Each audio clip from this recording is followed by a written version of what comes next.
Hi, everybody. My name is Sarah, and this is Pearls of Wisdom and Food with my keto lifestyle. Not your lifestyle, my lifestyle. So, if you've never been on my channel, you'll see that, I don't really tell you what to do. I tell you what I do, what works for me. I'm 70, so I've had a lot of years of practice in this body. So please don't sweep in and start telling me how I should do something. If you're 70, and you have metabolic issues, you have a deranged metabolism, or if you're 50 and you've tried every diet known to mankind and your poor little body is saying, no, stop it, do something else, give me a break, just be consistent, then you're at the right channel, because this is what I talk about, doing the same thing day in, day out, and staying consistent. You can't keep changing things up. Your poor little body doesn't know whether it's going north, south, southeast, or northwest. And it just needs to have something consistent so you can build on what you're doing and your body can begin to depend on you, not just trying something new. So I did take a journey into the carnivorous world, and it was good while it lasted, but I gained a lot of weight. To me, a lot of weight. I don't know, about 12 pounds. And that didn't feel good. And then I went back to keto. Now I do it with the chronometer, which I used before. I weigh and measure all the cauliflower crumbles, all the sugar snap peas, all the ounces of meat, all those sort of things. And I came up with what works for me is calories in, calories out, weighing and measuring keto foods and staying under 1,000 calories a day. I still watch the videos of the younger women that are, polishing off a couple of pounds of meat a day, and somehow they lose weight. I don't know how, but that's not me, babe. No, it's not me. So my older body doesn't need as much as it did before. There's often times when I've got, a 700 calorie meal that I'm having. And so I just add a tablespoon of butter or ghee to it and just get those fats up there. And it keeps me satiated until my next OMAD the next day. So here we are in October. Yes, October. And who knows what the holiday season is going to look like. But that hasn't stopped all of the major grocery stores and drugstores, right? Get that candy in there. It is the drug, isn't it? And as we all know, we could have been, card-carrying members of the club that buys the 3 for $9, 3 for $10, 4 for $10 bags of candy that we, say that's good. This is going to be in the bowl, whether we're delivering it to the little kids or we just leave it outside and they're allowed to come out, whatever your towns are saying. And by the time we get to October 15th, those 4 bags for $10. Yes, I could be talking to you. I could be talking to me. Thinking that we're oh so smart and thrifty and getting the deals while they are, suddenly we open that snack pack size bag number 1, then 2, then 3, then 4, and then it's 10 days into it, and we're polishing off 5 or 6 snack size things of candy a day. Yeah, dangerous territory for a lot of us. So just be careful. Just because it's on sale doesn't mean you have to stock up.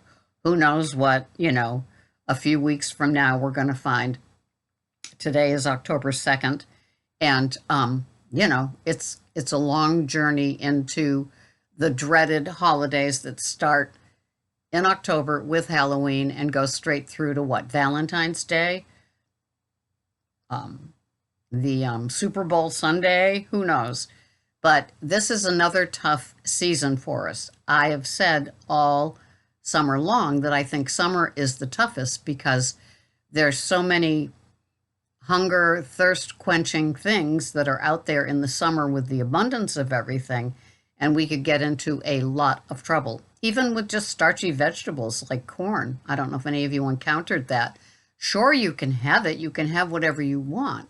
But for me, the counting and tallying and just paying attention to what the chronometer says and the scale says and the kitchen scale and the weighing scale for my body, I have to be careful.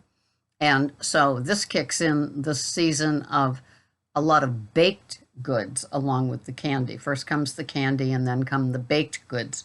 And then comes the, can I say it, the candyfying of vegetables like sweet potatoes with marshmallows and all those sort of things. So we have to be careful that those old, long held traditional recipes don't enter into our lives and cause us to get in a lot more trouble. Or maybe some of you, have that resigned thing. Hey, if it's going to be like this and we're in lockdown all the time now that it's flu season and COVID season, I don't care what I look like. I don't care if I gain weight. I'm just bored. This is how I do it. It's a tough road. It's a tough pit to fall into. And some of us may not want it and do it just the same, because that to me is the definition of being the food, carb, sugar addict that I am. I might not even want the item, but the item is there. I'm bored. We're in lockdown. Nobody can see what you look like. Nobody can see, what's underneath the clothes. Now we're getting into the layered look of winter, where you can wear a lot of different layers and cover up, the damage that you may have been doing with the quarantine 15 and so forth. It's not going to be an easy time. It isn't an easy time already. We found that all summer, right? So a lot of us deal with it. A lot of us don't want this. A lot of us have gained a little. A lot of us have gained a lot. And we don't like it. We don't want it to be this way. But there's not a lot of motivation to do other things and get out there and walk. Now we're getting into the chilly season. It's not like you can join a gym, go to a yoga class. At least here in Massachusetts, we have so many sanctions that have been taken away from us, given to us when they thought there'd be a reprieve, and then thrown back on us. So who knows? We do the best we can. I continue with my keto food plan, which, it has the protein, it has the fats, but I also add a lot of total carbs with my vegetable choices. It just is what I do. It's comforting. I like the veggies. I can get them at Whole Foods. They're organic. It works. And so I continue doing it. I like, if people just call them fillers, I don't know. I like them. And so I have them. That's just, who I am, how I roll. I like Fiesta plates for their color, and I like the veggies that are on the Fiesta plates for their color as well. It's just me and my aesthetics and my, looking forward to something. So that's how I do it. And it's not broke, so I'm going to continue to do it. So I get up in the morning and I'll do my little plates of veggies with my organic asparagus, my sugar snap peas, my cauliflower crumbles. And it's just what I do. And then it's kind of ready. So I'm good for a few days. Then it's repeat, wash, rinse, repeat. And it just kind of works for me. I'm busy all the time in the kitchen. There is a lot of time involved in the food prepping ways that I do it. But to me, it's worth the effort, and I take the time to do it. So outside of that, all is well in my little world. I keep watching videos and the professionals, and then the younger women that are doing carnivore or keto. And of course, it's like watching Fantasy World, because my metabolism will never be like theirs is right at that given moment, right? And so, I was glad for the carnivore experience. Now, when I watch a carnivore person talk about what they eat, I wonder how they're continuing to do it after a year, after 2 years. Good for them, but I missed the bounty of vegetables, and I do love exploring them and doing them. And so that's my life. I've got no complaints. I really feel blessed to have found something that continues to work for me. And so it may be boring to some of you, but to me, it's like, this is what works. And so I just bring my silly little videos that you can have your cuppa. I've got my little stainless steel French press that's adorable and my Wicked Joe organic coffees. And I just enjoy the heck out of my morning. And I even love my waters with my pink Himalayan salt and my lemon squeezed into it, and or my Gerolsteiner water. It's just, I enjoy everything that passes my lips, from the coffee to the water to the OMAD. And it just continues to work. I'm content. I'm busy with my gig work still. I got a little fender bender from running over a little girl's bicycle in a driveway. Oh, yeah, that was a fun day. Felt so bad. I paid the mom for the bike, and the little girl didn't know. She had just gotten the bike. It was refurbished. So, I paid her for what she paid for the bike. She'll get another.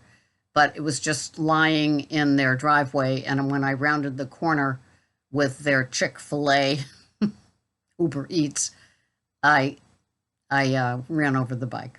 And everybody's fine. Insurance, it's a pain. Giving up my car is a pain. Uber not letting me drive until the damage to my car is fixed is a pain. But it's life on life's terms, right?